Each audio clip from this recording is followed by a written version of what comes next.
మస్తన్ రావు final గా చెప్పండి. సమయం అవుతుంది మనకి.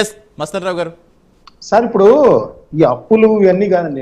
ఏంటంటే మీరు ఆరోపణలు ప్రత్యారోపణలు కాదు, దీంతోనే కాలం గడిచిపోతా ఉంది. ఇక్కడ ప్రజలకు జరగాల్సిన అభివృద్ధి సంక్షేమ విషయాల్లో మీరు నిర్లక్ష్యంగా ఉన్నారు కాబట్టి పథకం ఇచ్చి కూర్చోబెట్టారు. రేపు మీరు కూడా నిర్లక్ష్యం చేశారనుకోండి, ఈ కూటమి సర్కార్ కూడా అదే పరిస్థితి వస్తుంది. దాని గురించి ఆలోచించుకోవాలి. ఇప్పుడు సతీష్ గారు అన్నట్టు జగన్మోహన్ రెడ్డి గారు కేవలం కళ్ళు మూసుకుంటే, 3 ఏళ్ళు కళ్ళు మూసుకుంటే, లేకపోతే గతంలోనే 4 ఏళ్ళు కళ్ళు మూసుకుంటే అని అదేదో మారిపోయింది అధికారం నాకు వచ్చేస్తుంది అనే కలలు కంటా ఉన్నారు. ప్రజల్లోకి వెళ్ళినప్పుడు, ప్రభుత్వ వైఫల్యాలను నిలదీసినప్పుడు, వాళ్ళతో మమేకమైనప్పుడు మాత్రమే వాళ్ళు తిరిగి అధికారంలోకి రావడం జరుగుతుంది. కానీ కేవలం కళ్ళు మూసుకుంటేనో లేకపోతే ఏదో అడపాదడప నిరసన కార్యక్రమాలు చేస్తేనే రాదు. ఎందుకంటే ఆయన ఆల్రెడీ అసెంబ్లీకి వెళ్తలేదు కదా. ఇంత మంచి అవకాశం 2 ఏళ్ల కాలంలోనే ప్రజల్లో వ్యతిరేకత వచ్చింది.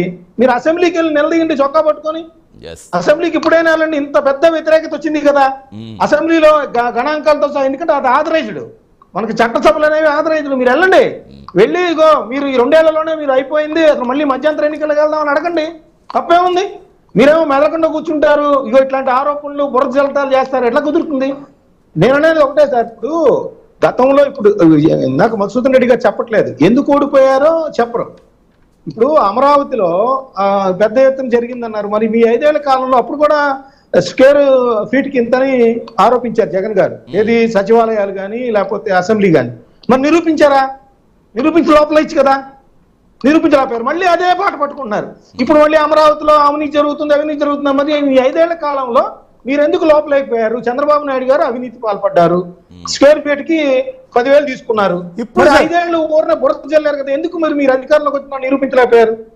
వాళ్ళు అది ఏ విధంగా అమరావతిలో 1,000 కోట్ల రూపాయలు దోచుకున్నారన్నారు, ఏం చేయలేకపోయారు కదా. ఒక్క పైసా అన్న వసూలు చేసుకోగలిగారా? అన్ని 1,000 కోట్ల రూపాయలు ఏమైనాయి అంటే ఏంటి? మీ యొక్క ఎవరైతే అధికారంలో ఉన్నారో వాళ్ళ మీద అబండాలు వేస్తా ఉంటారు, లేకపోతే నిందలు వేస్తా ఉంటారు. వాళ్ళు నిరూపించమని ప్రజలు కోరుతారు. లేదా మీరిద్దరూ కాకపోతే అక్కడ చూశారు కదా తమిళనాడులో కూడా ప్రత్యామ్నాయం వైపు వెళ్తారు. మీరిద్దరూ ఇదే విధంగా మభ్యపుచ్చుకుంటూ ప్రజల్లో అయోమయం కలగజేసుకుంటూ అవాస్తవాలు చెబుతా ఉంటే ఇంకొక దారి కూడా చూసుకునే అవకాశాలు కూడా ప్రజలు ఉన్నారు. అది కూడా చూసుకోవాలి. పక్కనే మనకు తమిళనాడులో కూడా ఎగ్జాంపుల్ ఉంది. ఫైనల్గా చెప్పండి మధుసూదన్ గారు. సార్, ఇప్పుడు రాష్ట్రంలో చూసారంటే సార్, చంద్రబాబు నాయుడు గారు ఇప్పుడు రీసెంట్గా పోయేసి